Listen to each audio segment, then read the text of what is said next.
Au Sable d'Olonne, mais son talent s'est nourri par-delà les frontières vendéennes. D'Alger à son camp de prisonnier en Prusse orientale entre 1940 et 1941, l'artiste a forgé son trait de couleur et de lumière pour devenir l'un des peintres figuratifs français les plus cotés. Le reportage d'Evelyne Jousset et de Vincent Douet. Depuis la disparition de son père en 1987, Anne-Simon Feuillâtre et ses frères et sœurs n'ont de cesse d'exposer ses œuvres, de mieux faire connaître ce peintre vendéen, disciple de Mille Sandeau et de Jean Launois, qui prie à chacun de quoi devenir un peintre moderne, réaliste et libre. De Mille Sandeau, en tout cas, il a gardé l'intérêt pour le dessin. Le dessin, pour lui, c'est une véritable passion. Mais il y a une deuxième rencontre qui a été importante, c'est celle avec Jean Launois. Parce que Jean Launois l'a aidé à se débarrasser, si vous voulez, d'un peu de conventionnalisme. Il est parti sur le terrain, il a beaucoup peint le sujet sur le vif. Et avec Jean Launois, il a beaucoup appris à ce niveau-là. En 1950, Henri Simon part en voyage à Alger. Il ramènera de son séjour une centaine d'œuvres. Comme il n'est pas un peintre de genre, il travaille en portraitiste.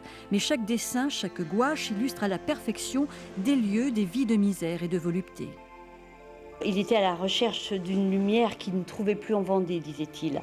Donc il a été très impressionné et je crois que ces 15 jours ont été bien remplis puisqu'il a passé ses journées à les dessiner. En fait, les gouaches que vous verrez n'ont pas été faites, elles, directement. Elles ont été faites le soir.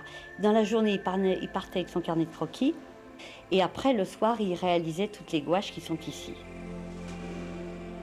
Il y a des époques très particulières comme l'Algérie, la période de captivité des années 40.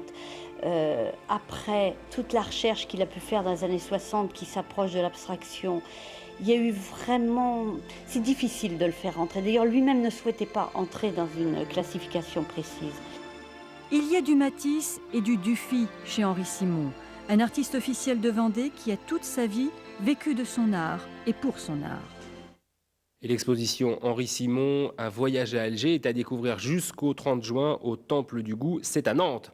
Voilà, l'info continue sur France 3 avec votre édition nationale. Le rappel de votre actualité régionale, c'est juste un peu avant 20h. Merci.